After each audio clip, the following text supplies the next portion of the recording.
Assalamualaikum warahmatullahi wabarakatuh. Setiap manusia ingin disukai dan menyukai sesuatu. Kita tahu, setiap insan manusia itu selalu berharap untuk disukai. Disukai dengan orang-orang yang dikenalnya ataupun dengan orang-orang yang tidak dikenalnya. Saya rasa itu merupakan hal yang wajar, bahwasannya suka dan menyukai itu adalah kodrat manusia. Ada beberapa alasan mengapa manusia ingin disukai. Tentu saja dia berharap bahwasannya ketika disukai oleh orang lain, maka dia merasa hidupnya menjadi nyaman. Nah, begitu pula dengan profesi untuk menjadi seorang dosen. Dosen juga berharap disukai oleh orang-orang yang mengenal dia. Sebaliknya, mahasiswa pun begitu.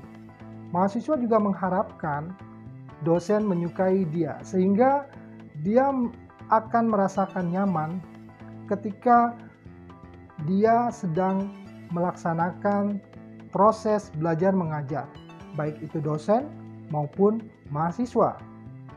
Ada beberapa hal yang mungkin menyebabkan dosen atau mahasiswa saling menyukai.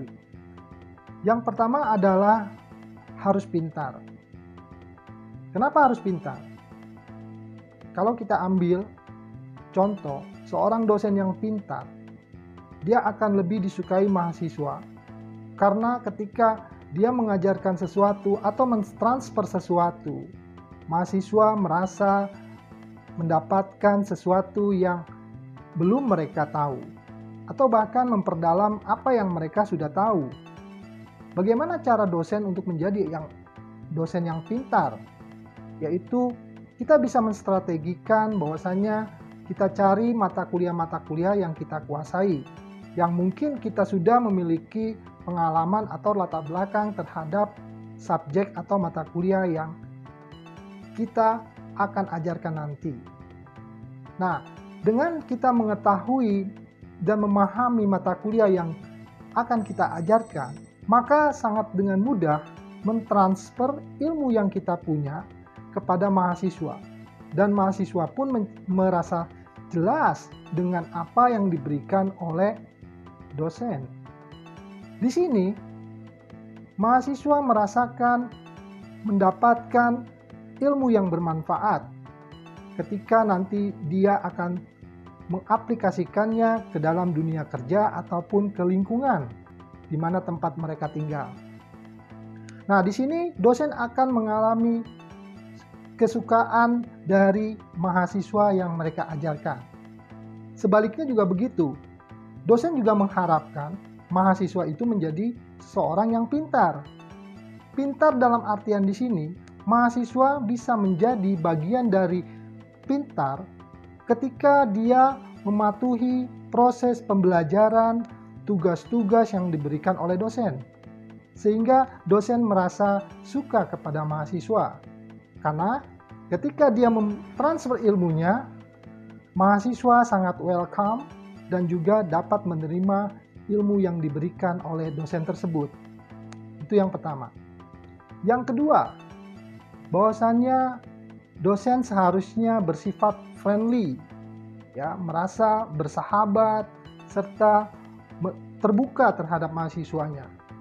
Dia bisa berdiskusi, bisa melakukan obrolan-obrolan kecil kepada mahasiswa sehingga mahasiswa lebih nyaman. Ketika mahasiswa nyaman, maka mahasiswa akan menyukai dosen tersebut. Sebaliknya juga begitu. Mahasiswa juga harus memiliki sifat yang friendly dan dia merasa dosen itu halayaknya seperti kakak, orang tua, ataupun bahkan teman.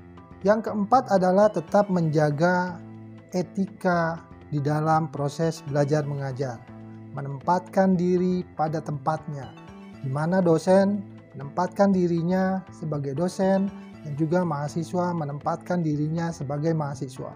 Sehingga ketika hal ini terjadi, maka dosen akan menyukai mahasiswa, mahasiswa pun akan menyukai dosen. karena mereka saling menjaga hubungan sesuai dengan porsinya masing-masing. Yang kelima adalah motivasi. Mungkin sesekali dosen memberikan motivasi-motivasi hidup sehingga itu akan menimbulkan rasa semangat yang luar biasa kepada mahasiswa untuk selalu hadir di kelas ataupun menjalankan proses belajar mengajar dengan dorongan motivasi yang diberikan oleh dosen. Sebaliknya pun begitu, ketika mahasiswa semangat dan juga bermotivasi untuk menjadi seorang yang pintar, dosen pun menyukai itu. Sehingga dosen pun dengan sekuat tenaga untuk memberikan semua ilmunya kepada mahasiswa. Nah, disinilah terjadi proses suka dan menyukai sehingga proses belajar mengajar menjadi berhasil. Oke, salam dari saya.